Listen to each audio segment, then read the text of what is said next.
Good evening, boys and girls, mums and dads. Welcome to Story Time by Santa Papa John. I hope you got a cup of hot cocoa and some cookies, because I'm going to tell you a story about a cookie. And it is amazing. So sit back, relax, and I hope you enjoy. In a cheerful little town of Maple Hollow, there was a bakery that everybody knew. Even if they didn't always visit it, it sat on the corner of Willow Street. With a wide front window and a painted sign that read, Maple's Oven, baked with care. Every morning, the smell of warm bread, cinnamon, and sugar drifted through the air like a friendly wave, curling around lampposts and slipping into open windows. People often said if you followed your nose, you'd end up at Maple's Oven, and they were usually right. Inside the bakery, rows of golden loaves rested on wooden shelves, pies cooled near the counter, and the cookies, oh, the cookies, sat proudly in glass jars, each one perfectly round and slightly uneven, just the way homemade cookies should be. Among all those cookies, there was one cookie that stood out, not because it was bigger, not because it had more chocolate chips, but because it felt different. This cookie lay on a small plate near the back of the counter, still warm from the oven. It was soft in the middle, lightly crisp on the edges, and dotted with just the right number of chocolate chips, even for the enough to be exciting, but not so many that they crowded each other. If cookies could think, and this one certainly did, it would have smiled. This, the cookie thought proudly, is what perfection feels like. That same morning, a boy named Oliver rushed into the bakery with his backpack bouncing against his shoulders. Oliver was 8 years old, with bright, curious eyes and shoelaces that were almost always untied. He stopped short when he saw the display case. "Whoa," he whispered.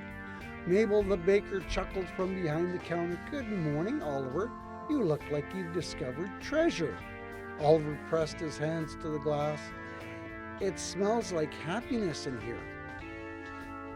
"That's the sugar talking," Mabel said with a wink. Oliver had come with his mother, who was chatting with Maple about flour deliveries and weather forecasts. Oliver wandered closer to the counter and spotted the cookie on the small plate. This one? Why is that cookie all by itself?" Mabel glanced at it and smiled softly. "That one's special," as Oliver's eyes widened. "Special how?" Mabel said, "Well," lowering her voice as if sharing a secret, "sometimes a cookie knows it's meant for something important." Oliver didn't fully understand, but he nodded anyway. Important cookies made sense somehow. "May I have it?" he asked. Mabel studied him for a moment, then nodded. "Yes, I think you can." She placed the cookie carefully in a small paper bag and handed it to him. "But remember," she said gently, "good things have a way of becoming even better when shared." Oliver smiled, thanked her, and skipped out the door. Inside the bag, the cookie felt the movement, the gentle sway, the bounce of Oliver's steps, the warmth of his hands holding it tight. "So," the cookie thought, "this is my big moment." The cookie imagined being eaten right away. One happy bite, maybe two. A job well done. But Oliver didn't open the bag. Instead, he walked down the street towards the park, where laughter echoed and the birds hopped along the grass. He sat on a bench and pulled out the bag, then stopped. Across from him, a little girl sat alone on the swing, her feet barely touching the ground, and she kicked at the dirt slowly, her head down. Oliver frowned. He recognized her from school. Her name was Lena, and she had moved to Maple Hollow just a few weeks earlier. Oliver looked at the cookie bag, then at Lena, then back at the cookie. The cookie felt a strange flutter. Wait, what's happening? Oliver stood up and walked over. Hi, he said. Do you want to share a cookie? Lena looked surprised. Really? Yeah, Oliver said. It's a really good one. He opened the bag and held it out. The cookie held its breath. Lena smiled, a small smile at first, then a bigger one. She took the cookie, broke it cleanly in half, and handed one piece back to Oliver. Sharing makes it better, she said. The cookie felt something new as it was split. Not pain, not loss, but pride. As Oliver and Lena finished their cookie, crumbs dusting their fingers, the park seemed a little brighter. The sun peeked through the clouds and the swing creaked gently as Lena pushed off again. You know, Lena said quietly, this is my favorite cookie I've ever had. Oliver grinned. Mine too. They sat comfortably in silence for a moment, watching a pair of squirrels chase each other around a tree. Oliver swung his legs and thought about how close he had been to eating the cookie all by himself. Inside the memory of the cookie, if such a thing could exist, there was a feeling of being exactly where it belonged. Later that afternoon, Oliver walked home humming softly. When he reached the front steps, he noticed something unusual. Mrs. Finch, the elderly lady who lived next door, was struggling with a heavy grocery bag. One of the handles had torn and apples rolled across the sidewalk. Without thinking, Oliver dropped his backpack and rushed over. I can help, he said. Mrs. Finch looked surprised. Well, thank you, dear. As Oliver gathered the apples, he felt the same warm feeling he had felt in the park. It wasn't loud or flashy. It was quiet and steady, like knowing you were doing the right thing. When Oliver went inside, his mother noticed a smile. You look happy, she said. I am, Oliver said. I shared something today. His mother nodded thoughtfully. Sharing has a way of doing that.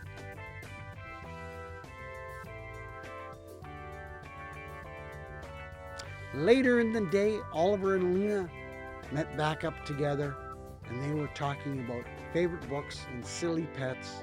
The cookie was already gone, but they laughed. The laughter wasn't. When the moment paused, something lingered, a warm joy, a new friendship. Later that day, Lena went home smiling. When her mother asked why, Lena said, somebody shared with me today. My mother smiled too and baked extra muffins for the neighbors. One neighbor, feeling lighter than usual, brought soup to an elderly man down the street.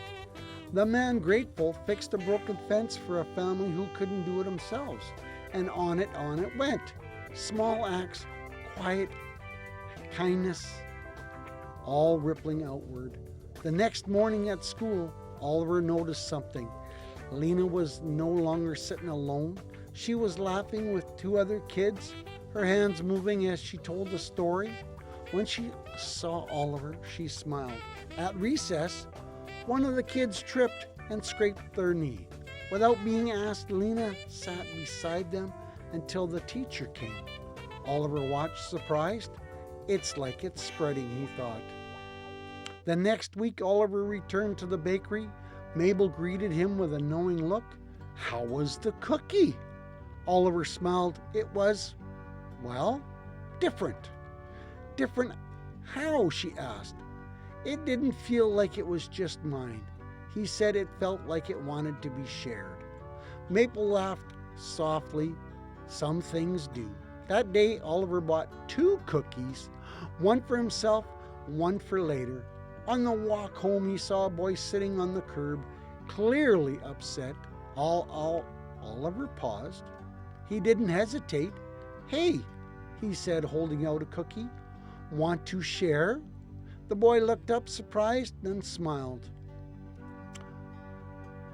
Back at Mabel's oven, another batch of cookies cooled on the rack, each one warm, each one delicious.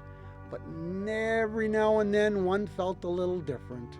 Not because it was different, not because it was better, but because it meant to remind someone of something important. The joy grows when shared, that kindness doesn't shrink when given away, and sometimes just the smallest things like a cookie can make the difference in the world. And somewhere, whenever cookies go after they are eaten, one very special cookie would have smiled. Here's the moral of the story. The moral of the cookie was meant to be shared is that kindness grows when we share what we have, even small acts, offering a smile, sharing a treat, or including someone who feels alone can create happiness that spreads far beyond the moment. When we choose generosity over keeping the things just for ourselves, we discover that giving doesn't take away from us, it adds to everyone. Isn't that awesome, boys and girls? I hope you enjoyed, because Santa will be back shortly with another story. Go get another cup of hot cocoa. Santa loves you. I'll be right back.